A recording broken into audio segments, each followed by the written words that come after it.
This title is narrated with virtual voice, computer-generated narration for audiobooks. The Wrong Alpha by Gertty Rudraw. Prologue. Betrayed? Aaron, this is nuts. I shivered from both the cold and the excitement. What I was about to do was arguably the craziest thing I had ever done, which was saying a lot seeing as I had done quite a lot of questionable things in the past, most recent of all, believing that Luke was in love with me. I winced at the thought, feeling like the biggest fool ever for thinking that the alpha of my pack held any sort of romantic feelings for me. A rejection would have been sufficient, but no, he'd chosen to humiliate me publicly. Just the memories alone had me cringing from the inside. What Luke had done was unforgivable, which was why I had with me a gallon of gasoline, a matchbox, and a pack of beer. The latter was for liquid courage. Usually, I would have more sense than this, but that was what the alcohol was for. I needed to numb the pain of watching the man I'd thought I would spend the rest of my life with walk into our mating ceremony with another woman in his arms. His words still rang clear in my head. I can't mate with you, Aaron. I am sorry, but I have fallen in love with someone else. That fucking asshole. He could have sent me a breakup text, like ordinary people, or ghosted me. I mean, the latter was impossible because we lived in the same compound, and he was the alpha of our pack, but still, I would have gotten the message. But instead, I grabbed a beer can and chugged its contents. How would I show my face tomorrow after what had just happened?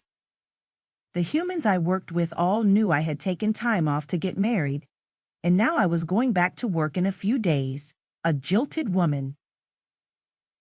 I reached for another can and then another, and before I knew it, there were empty cans of beer littered all around me, but I was barely feeling the buzz. I wasn't sure I was at the point of intoxication I wanted to be to do this thing, but this would have to do. I staggered to my feet, grabbed the matchbox, and then went to the sacred tree.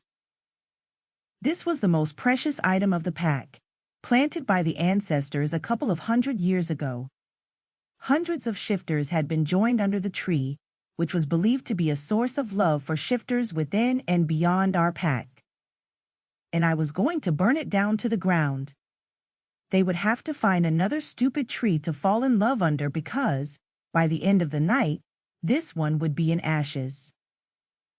I lit a match and threw it under the tree, expecting it to go up in flames, but when nothing happened, I paused to stare in confusion.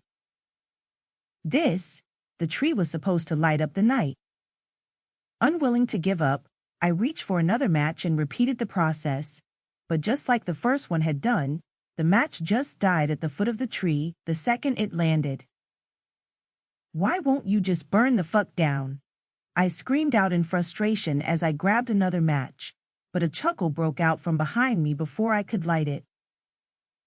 You forgot the gasoline, followed a deep, rough voice that had me jumping back in flight, tripping, and falling to my ass.